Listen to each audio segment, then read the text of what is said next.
संत बन जाए, बीजेपी बने नहीं, तो ये तो केंद्र सरकार को, मैंने कहा ना, पूरी संसद को सोचना चाहिए किस प्रकार का राजनीतिक आचरण कर रहे हैं। दूसरा, 7 साल से बीजेपी की सरकार, क्योंकि वरुण जी जब मणिपुर की तस्वीरें आई थी तो मैंने खुद बैठकर मणिपुर पे कई शोज किए हैं। यहाँ पर फकरुल जी बड़े कन्वीनियंटली बोल देते हैं आप लोग शोज नहीं करते हैं। मणिपुर पर मैंने खुद शोज किए हैं और पर उसमें और इसमें एक बुनियादी फर्क है ममता जी, और वो संलिप्तता का फर्क है।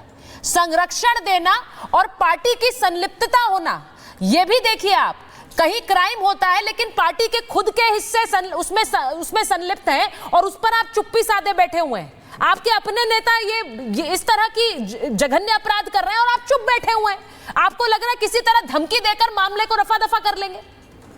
जी सुचरिता जी बहुत बहुत धन्यवाद। एक महिला होने के नाते इस विषय पर बोलते हुए ना कलेजा एकदम फट जाता है, बहुत दुख होता है। 12 साल की बच्ची जो गरीब है, जिसके आगे पीछे सपोर्ट करने के लिए कोई नहीं है, उसको इस आरोपी ने, समाजवादी पार्टी के नेता ने, नगर अध्यक्ष ने और अवधेश प्रसाद जो वहां के सांसद हैं उनके करीबी ने न केवल एक बार नोचा बल्कि बार बार नोचा, उसको प्रेग्नेंट कर दिया। आप सोचो 12 साल की बच्ची प्रेगनेंसी में है और उसके बाद जब उसकी मां को पता चलता है, ये पूरा मामला सामने आता है, महाराज जी योगी जी एक्शन लेते हैं तो अखिलेश यादव कहते हैं डीएनए टेस्ट कराओ, अवधेश कुमार कहते हैं मैं मौन व्रत पर चला गया, अवधेश प्रसाद कहते हैं मैं मौन व्रत पर चला गया हूं, और उसके बाद कहते हैं मैं अयोध्या जाकर के देखूंगा कि ये घटना हुई कि नहीं हुई।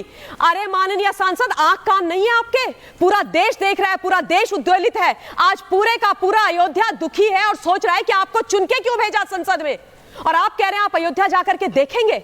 और जाकर के अयोध्या में क्या किया इन्होंने? जाकर अपने घर में बैठ गए सुचरिता, जाकर के पीड़िता के पास नहीं गए, वहां नहीं गए उस अस्पताल में जहां पर वो बच्ची एडमिटेड है। उल्टा क्या करते हैं ये लोग, ये भी कहते हैं कि डीएनए टेस्ट कराओ, और डीएनए टेस्ट की इनकी मैं पोल पट्टी खोलती हूं, माननीय डीजीपी सर ने खोल दिया, उनका तो बहुत सम्मान है। लेकिन एक चीज मैं यहां पर बोलना चाहती हूं कि डीएनए टेस्ट की ये लोग एक तरफ मांग करते हैं और दूसरी तरफ इनके नेता जाकर के उस बच्ची को धमकाते हैं हॉस्पिटल में रात के 11 बजे, कहते हैं कि मामला वापस लो। इसीलिए ना, क्योंकि मोहित खान ने यह क्राइम किया है, क्योंकि मोहित खान ने उस बच्ची को नोचा है, उसके साथ गैंग रेप किया है, और जो बच्चा उसके पेट में है वो उसका है। कितनी शर्म की बात। मैं सच बता रही हूँ, आप ऐसे बोल रही हैं, मुझे सुनकर अजीब सा लग रहा है। एक बार एक बड़ी खबर बताती हूँ, लेकिन इसके पीछे की राजनीति क्या बड़े से बड़े अपराधी को रोकने के लिए हावी हो रही है? सवाल यही है। डीएनए टेस्ट कराने वाला बयान जो है, पहले ट्वीट किया, फिर ट्वीट हटा लिया, फिर से ट्वीट किया अखिलेश जी ने। सवाल यह है कि अखिलेश यादव अयोध्या की सीट से अपनी पार्टी को जिताकर लाए, तो अयोध्या की जिम्मेदारी, जश्न तो बहुत मनाया, लेकिन उसके बाद वो जिम्मेदारी और वो आवाज उनकी बनती है। एक बयान अखिलेश यादव पहले दिन दे देते कि हम इस व्यक्ति के साथ नहीं खड़े हैं, तो आज वाहवाही हो रही होती, और वो तो खुलकर बोलने वाले नेताओं में से। एक बार बड़ी खबर बता रही हूं, सूर्य प्रताप शाही का बयान आया है इस पूरे घटना पर। उन्होंने कहा आरोपियों को बख्शा नहीं जाएगा। सूर्य प्रताप शाही, आरोपी को सपा का संरक्षण मिल रहा है, कह रहे हैं संरक्षण देने वालों पर भी एक्शन होगा, जो संरक्षण दे रहे हैं उन पर भी एक्शन होगा, और पीड़ित परिवार से वो मुलाकात कर आए हैं, ये खबर आई। अब देखिए जरा इस पूरे मामले में गिरिराज सिंह, केंद्रीय मंत्री हैं, क्या कह रहे हैं गिरिराज सिंह, जरा सुनिए।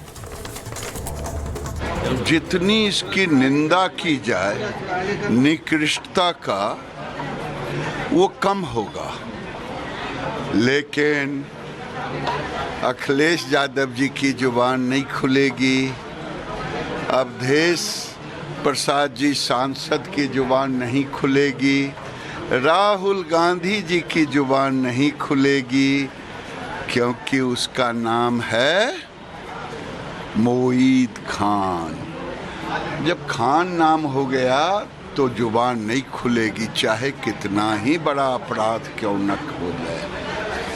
इन लोगों तो केवल हिंदुओं को बांटना तोड़ना, उसमें आनंद आता है। जहां वोट बैंक की राजनीति, एक बार भी अखिलेश यादव की जुबान नहीं खुली है। दुर्भाग्य है इस देश का। शिवम जी, गिरिराज सिंह बड़े वरिष्ठ नेता हैं बीजेपी के, पर वो सीधे सीधे आरोप क्या लगा रहे हैं? इस आरोप के पीछे वो ये सीधे कह रहे हैं कि क्योंकि एक जो आरोपी व्यक्ति है वो मुसलमान है, इसीलिए अखिलेश यादव की पार्टी कुछ नहीं कह रही है।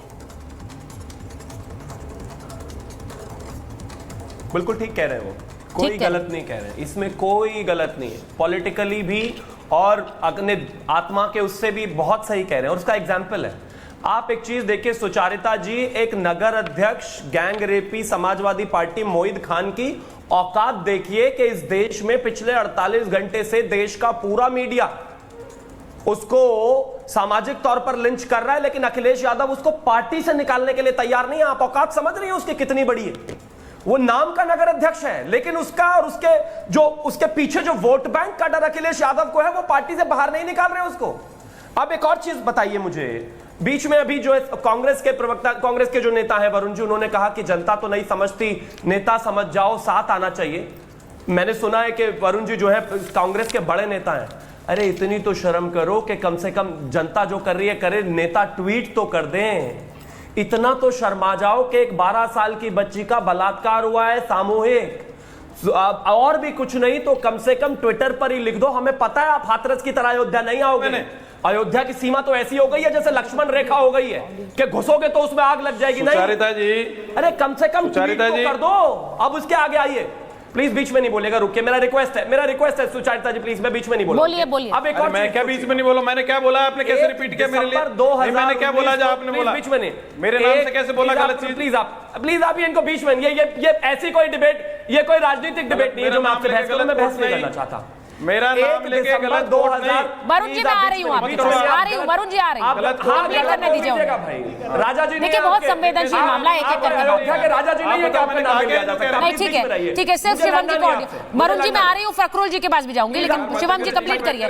बहुत संवेदनशील मामला है, इस पर तू मैं नहीं हो सकती, please. Thank you. Shivam ji अब एक और चीज बताता हूं आपको। अब एक और चीज, हिपोक्रेसी देखिए। हैदराबाद में एक बलात्कार हुआ 2019 में। जया बच्चन जो समाजवादी पार्टी से राज्यसभा सांसद है, उन्होंने संसद में खड़ा होकर कहा कि I am sorry speaker sir, but these rapist should be publicly lynched. यानी कि बलात्कारियों को सामूहिक तौर पर घेर कर मार देना चाहिए। बिल्कुल। वो चुप बैठी हुई है, एक सवाल जवाब नहीं कर रही है। 12 साल की बच्ची से सामूहिक बलात्कार हो गया, वो प्रेग्नेंट है 2 महीने की। अब एक और चीज पर आते हैं। अवधेश और अखिलेश यादव दोनों कह रहे हैं कि ये डीएनए होना चाहिए। कौन है भाई ये? अखिलेश यादव या अवधेश जो है, ये जज कब बन गए? ये इन्वेस्टिगेटिंग ऑफिसर कब बन गए? ये कोर्ट कब बन गए? बताइए मुझे। ये कह रहे हैं कि डीएनए होना चाहिए क्योंकि उस आदमी का नाम मोहित खान है, इसलिए कह रहे हैं, और कोई आधार नहीं। बताइए फखरुल साहब, फखरुल देख लीजिए उस मोहित खान की कि वो आज तक पार्टी में बैठा हुआ है। आरोप ये लगा रही है बीजेपी। आपने शिवम त्यागी को सुना, आपने गिरिराज सिंह को भी सुना, क्योंकि वो मोहित खान है, इसीलिए उस पर आप लोग चुप हैं। मैंने सुन लिया। आप लोग डीएनए की बात कर रहे हैं, डीएनए मांगा जा रहा है, मैच करने की बात हो रही है। देखिए हाँ ठीक है, हमने आपके सवाल सुन लिया। संविधान का